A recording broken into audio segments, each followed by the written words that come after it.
Alam semesta yang luasnya tak terbatas menyimpan berbagai kemungkinan dan rahasia yang tak terbatas loh. Dan inilah salah satu pertanyaan yang menarik. Akan seperti apa kehidupan dan kita sebagai manusia di planet lain? Bayangkan sebuah dunia di mana hukum fisika, lingkungan, dan kondisinya sangat berbeda dengan apa yang biasa kita temui.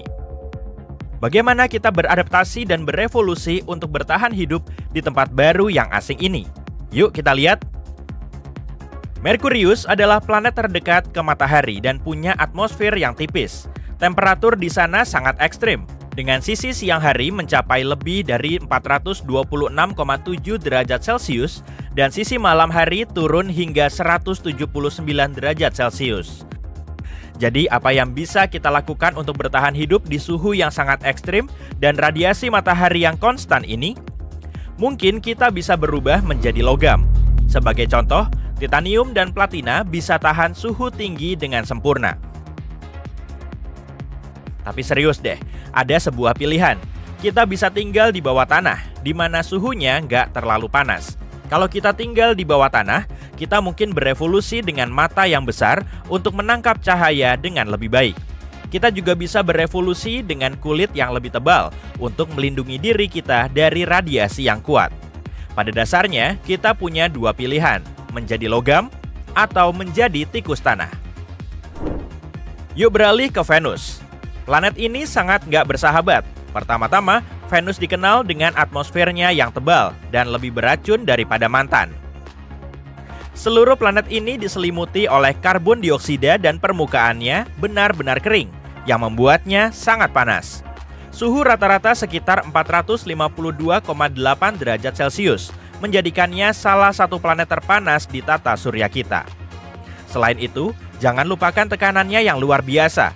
Berdiri di Venus akan terasa seperti berdiri 900 meter di bawah air. Hanya mikroba yang sangat kuat dari bumi yang bisa bertahan hidup dalam kondisi seperti itu. Jadi, kalau kamu ingin tinggal di Venus, kamu mungkin harus menjadi mikroba. Tapi sayangnya, karena kita bukan mikroba, kita harus memakai perlengkapan dan peralatan khusus untuk bertahan hidup di sana. Mungkin kita harus mengembangkan kerangka luar yang tahan panas untuk melindungi diri kita sendiri, serta mengembangkan paru-paru baru yang bisa menyaring elemen-elemen beracun di atmosfernya. Yuk bahas saudara merah favorit kita, Mars. Perubahan pertama yang terlihat setelah beberapa ratus tahun adalah kerangka baru. Gravitasi di Mars jauh lebih lemah daripada di bumi, jadi otot dan tulang akan menyusut. Untuk mengimbangi perbedaan ini, kamu harus makan lebih banyak dan mungkin mulai pergi ke gym. Selain itu, kamu juga harus beradaptasi dengan tekanan atmosfer yang rendah dan suhu yang lebih dingin. Kamu harus mempertahankan panas kan? Itu artinya kamu butuh lapisan lemak tubuh yang lebih tebal. Maaf teman-teman, tapi di Mars kita mungkin akan menjadi lebih gemuk. Alasan lain untuk mulai berolahraga nih. Perubahan besar lainnya akan terjadi pada kulit. Kulit seperti sebuah penghalang besar yang melindungi kita dari hal-hal yang berbahaya, seperti bakteri, sinar UV, penampilan yang menyeramkan, dan lain-lain. Jadi, apa yang akan terjadi pada kulit? Kemungkinan besar kulit akan berubah menjadi oranye karena karotenoid. Karotenoid adalah jenis nutrisi yang bisa didapat dari makanan seperti wortel, kentang, tomat, dan sebagainya. Karotenoid melindungi tubuh dari radiasi ultraviolet di Mars. Kekurangannya cuma satu. Dengan makan banyak labu dari pasar petani Mars, kulitmu akan berubah menjadi oranye. Tapi mungkin itu nggak terlalu buruk. Mungkin hidup di Jupiter akan lebih mudah. Ya, nggak. Jupiter nggak punya daratan yang padat.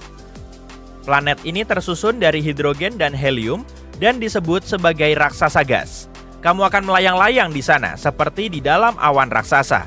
Dan kalaupun berhasil mendarat dan mencoba berjalan, rasanya akan seperti berjalan di tengah kabut yang sangat tebal. Jadi, bagaimana kita berevolusi di sana? Pertama, kita mungkin akan menjadi jauh lebih besar untuk bisa bertahan dari tekanan yang sangat besar. Kedua, fluktuasi temperatur di Jupiter sangat besar. Permukaannya sangat dingin dan temperaturnya meningkat secara signifikan di bawah lapisan luar atmosfer. Ketiga, kalau kamu tinggal di Jupiter, gak akan ada bahasa verbal. Planet raksasa gas ini menyerap gelombang radio, jadi meskipun kamu berbicara, gak akan ada yang mendengarnya. Musik juga nggak akan ada, jadi nggak ada pesta. Lalu apa gunanya? Hey, mungkin kita bisa berkomunikasi dengan bahasa isyarat, tapi itu juga nggak mudah.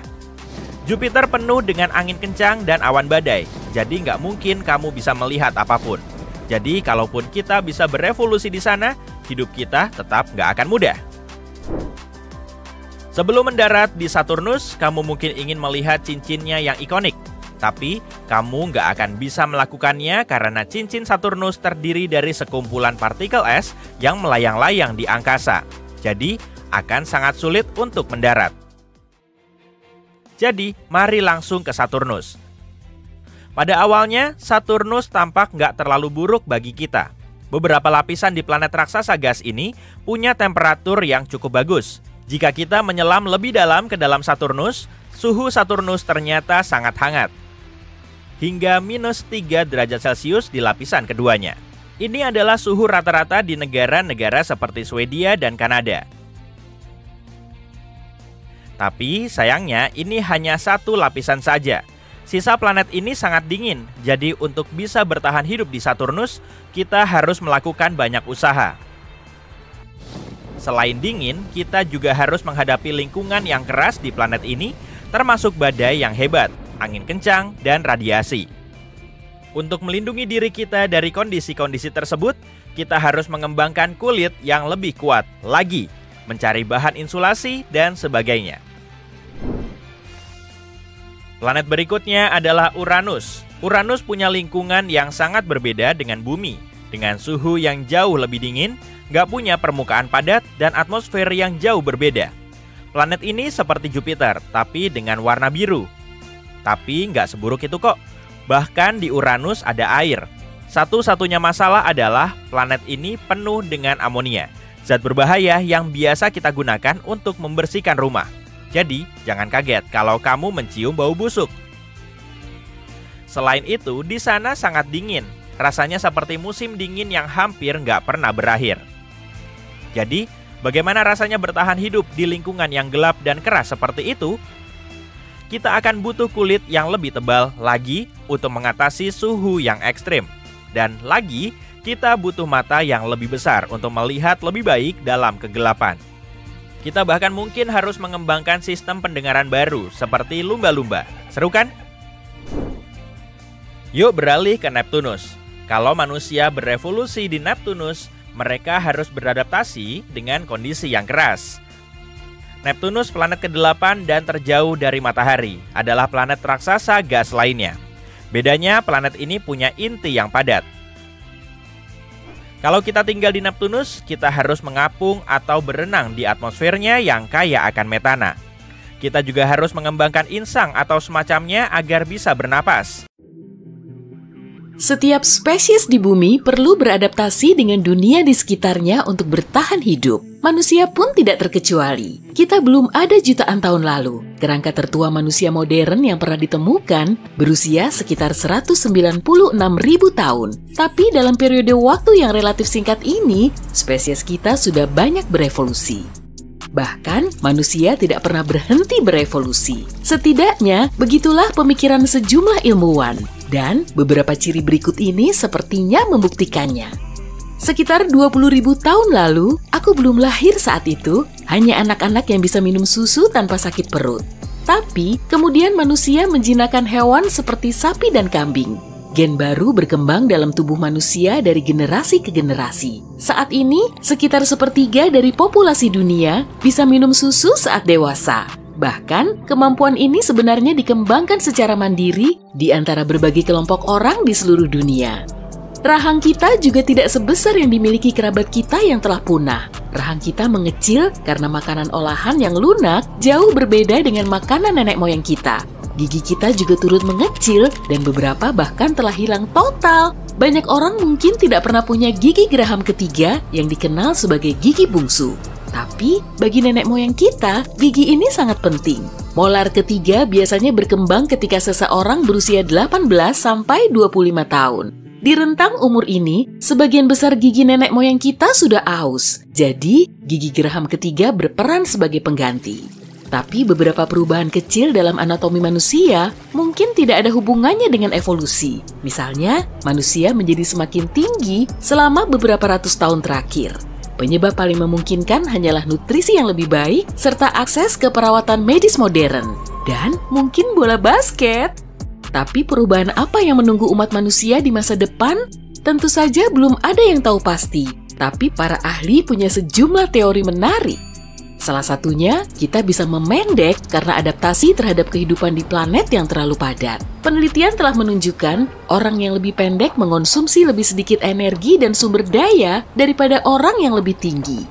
Di era pemburu-pengumpul, manusia tidak bertemu banyak manusia lain dalam kehidupan sehari-harinya. Sekarang, manusia harus beradaptasi dengan kehidupan di kota padat penduduk. Dan siapa yang tahu, mungkin dengan waktu yang cukup, gen kita akan merespons perubahan ini dan mengurangi tinggi badan rata-rata manusia. Kemungkinan lainnya adalah makin banyak orang berwajah mirip. Manusia modern sering bepergian. Ketika berbagai jenis manusia berinteraksi dan memiliki keturunan, gen kita menjadi semakin bercampur. Di masa depan, hal ini mungkin membuat beberapa karakteristik fisik menjadi lebih seragam. Manusia berpenampilan rata-rata, mungkin berkulit dan berambut gelap, sementara ciri tubuh lain seperti bintik wajah atau mata biru jarang muncul.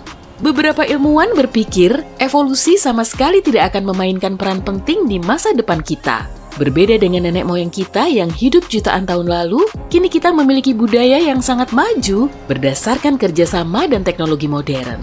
Jadi, kita tidak perlu lagi berjuang bertahan hidup. Karena itu, kita mungkin benar-benar berhenti berkembang sebagai spesies dan tetap sama di masa depan kelak. Namun, jika evolusi kita terus berlanjut, ada kemungkinan kita akan menjadi makhluk yang lebih kompleks dan cerdas. Karena kemajuan teknologi, cara kita mengatasi masalah bisa lebih bergantung pada kecerdasan otak dibanding kemampuan fisik. Jadi, otak kita mungkin menjadi lebih besar. Ini mungkin sudah terjadi, seperti kepalaku misalnya. Beberapa pengukuran ilmuwan menunjukkan ukuran tengkorak rata-rata manusia membesar. Ruangan dalam tengkorak untuk otak telah bertambah besar, kira-kira seukuran bola tenis. Atau mungkin sebaliknya yang terjadi, dan otak kita justru menyusut. Arah perkembangan ini sebenarnya sudah ada sejak lama. Beberapa orang berpikir otak manusia laki-laki makin mengecil selama 20.000 tahun terakhir. Tanyakan saja ke para perempuan. Jika terus mengecil dengan kecepatan yang sama selama 20.000 tahun berikutnya, ukuran otak laki-laki akan sama dengan otak manusia purba yang hidup sekitar 2 juta tahun lalu. Tunggu, apa artinya kita menjadi kurang cerdas? Nah, otak yang lebih besar tidak selalu berarti kecerdasan yang lebih tinggi. Kita mungkin saja berevolusi menjadi memiliki otak yang kecil tapi super efisien. Teori lain mengatakan tubuh kita mungkin belajar menggunakan kalori dari makanan cepat saji. Makanan seperti pizza, kentang goreng, dan donat mengandung lemak trans. Bahan kimia ini sulit dicerna oleh tubuh. Tapi bagaimana jika manusia di masa depan? Entah bagaimana beradaptasi dengan jenis makanan ini jika kita memakannya cukup lama? Bagaimanapun, proses yang sama telah terjadi dengan susu. Dalam beberapa ribu tahun, orang dapat mengembangkan gen yang dapat memecah lemak trans dan menyerap sesuatu yang sehat darinya. Itu pun kalau mereka masih suka makan burger dan kentang goreng tentunya. Donat! Manusia masa depan mungkin memiliki rambut yang lebih sedikit dibanding kita saat ini. Rambut sangat penting bagi nenek moyang kita. Rambut membantu mengatur suhu tubuh, membuatnya tetap hangat di iklim dingin dan sejuk di lingkungan panas. Saat ini, kita masih memiliki jumlah rambut yang sama seperti kebanyakan orang. Tapi, beberapa ilmuwan menunjukkan bahwa rambut kita saat ini sama pentingnya untuk kelangsungan hidup seperti dulu. Karena kini kita punya sistem pemanas dan pakaian modern untuk lingkungan apapun, mungkin seiring waktu nantinya, jumlah rambut kita makin sedikit. Lalu, manusia di masa depan berkata, "Hei, bulu dia sedikit sekali ya." Namun, rambut kita masih memiliki banyak kegunaan. Bulu mata melindungi mata kita dari debu, dan alis menjaganya bersih dari keringat. Beberapa ahli berpendapat, rambut di kepala bahkan membantu menstabilkan suhu otak. Jadi, kita mungkin tidak akan sepenuhnya tidak berambut, hanya sedikit lebih halus saja. Dan ini dia kabar buruknya. manusia masa depan mungkin punya sistem kekebalan lebih lemah dan menjadi lebih rentan terhadap penyakit. Teknologi medis dan antibiotik baru bisa meningkatkan kesehatan kita, namun ada risiko bahwa obat-obatan tersebut dapat membuat sistem kekebalan kita lebih malas dan tidak siap melawan infeksi dari waktu ke waktu.